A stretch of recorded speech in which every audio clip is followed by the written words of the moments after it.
Okay. So what happened in 1064? In 1064, this guy called Harold, aristocrat, you know, well positioned among the Saxons in England, was trying to plot to become the future king of England. And at that time, the king was Edward the Confessor, okay? But Edward didn't have any descendant, no daughter, no son. So he knew, this guy, in advance that will be troublesome. And in fact, you remember that here, the grandmother of this guy was a descendant of the Vikings. Okay? So they had some family relationship, actually. So William the Bastard invited him, and he made him swearing on the relics of saint. So he made an oath on the relics, saying that he will give William the priority to become king of England in case Edward will die without descendant. So he made that an oath over holy relics. At that time, it was extremely serious. You could be killed because of that. Okay? If you do not respect your own speech, your own oath. Okay? And indeed, 2 years later, Edward the Confessor, the King of England, died. Okay? So William said, well, I should be the king now. But this man, Harold, was already in England with all his troops, all his Saxons. He said, no, I will be the king. And he almost crowned himself, okay, and said, well, I am the king of England now. But William said, no, this is not possible. Okay, so I will have an army and try to invade UK.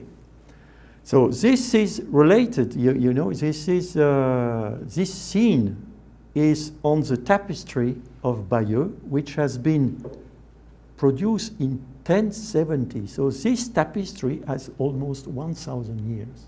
This tapestry is 70 meters long. I said 70 meters. And it gives the historical sequence of events of the invasion of that. So here we don't have books, but we have this tapestry which is telling the whole story. An interesting fact which can put you at that time, that the Halley comet was in the sky at that time, at that very time, okay? And for those people at that time, they were very superstitious, like the Romans. The Romans were terribly superstitious. And then they didn't know if it was a good or ill omen, okay? So it was a good thing or not a good thing, but they saw inside this, okay? They couldn't know what it was, but it was a moving star, something like that, a message from God. But what kind of message? A good or bad message? And William the Bastard said, it's a good message. He decided that it was a good message. But all his consultants said, well, we are not so sure. It's a good message. And then it was a battle. It was a battle, and a terrible battle. Well, I can tell you a lot of story about that battle because, frankly speaking, William was not in a good position against Harold. Okay, the Saxons were extremely well organized, and they had a big axis. I don't know, you know what is a axis, and they were terrible against the people on the horses, the cavalry, and then they had a terrible problem. They were so successful that William horned the retreat. Say no, I am all my cavalry is going to be killed. So he said, no, retreat now. And that was a big mistake from the Saxons, because they thought that they had the victory already. So they dismantled their ranks, very well organized. And when William saw that, right away, he horned again to go back to the battle. And the Saxons didn't have time to reorganize themselves, and they were all killed. All, one by one, no mercy, okay? Even Harold was killed. But more than that, 3 of his brothers, all the family were killed in the same battle. So the Saxon prince and all of that, who could claim the throne, were all killed in the same battle. And then for William, it was an overwhelming victory. And then he decided, well, now I am the King of England. Okay, so he started by William the Bastard, and now he became William the Conqueror.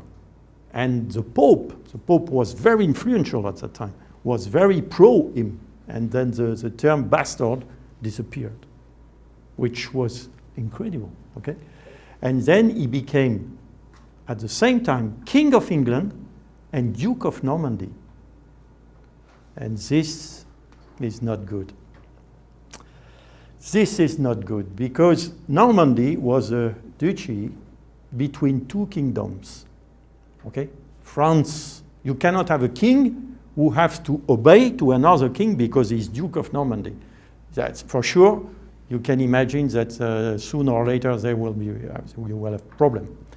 And then by a trick of law in 1204, Normandy is back to King of France. But the 2 descendants of the King of France on the one hand and the King of England on the other hand, the Plantagenet, that's for the Normand, and the Valois for the Capetians or the French, typically French, they start an endless war, which lasted more than 1 century. We call that the Century War. It's a 1 century war, okay? But of course, it was not constant war. It was segmented by short or long truces. But this was a terrible moment, okay? And you can imagine all the nasty things which happened at that time, okay? So people could see that this was the end of the conflict when Henry V, King of England, took advantage because King Charles VI of France was mad. He became completely mad. And then that has weakened, of course, the French. And the King of England was good to make a good agreement with another, with Burgundy. And so it was the beginning of the end for France, almost. And he managed to have a treaty so that his son, Henry VI, it's not 5, it's 6. Yeah, I'm sorry, 1 is missing. Okay, could be the king. No, his son. Yes, Henry VI could be the next king of France. But then came a lady. A single lady is able to overturn history. A single lady called Joan of Arc. There is a film on that. You can see this film. Okay, and Joan of Arc started to regain, okay, completely confidence and legitimacy of Charles VII, not the 6th now, it's the 7th. And then she started a crusade to liberate France and Normandy from the English. Okay, the English and Norman was almost the same.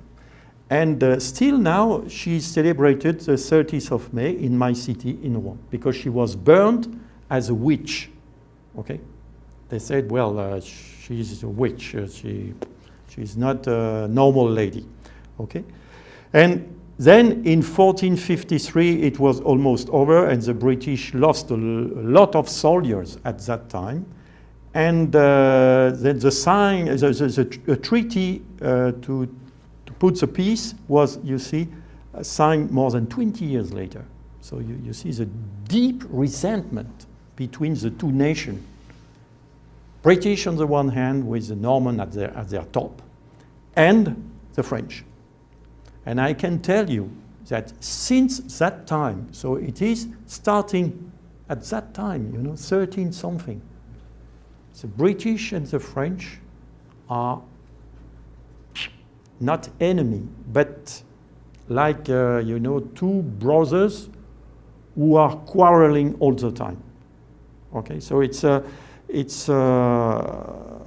and all over history after that, we have been in competition between the British, the French and the British have been in competition.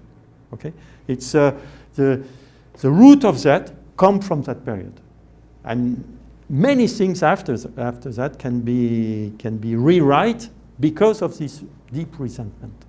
Okay, think about, for example, with the Germans, we have been at war with them 3 bloody wars, 1870, First World War, Second World War, but we have no problem with them.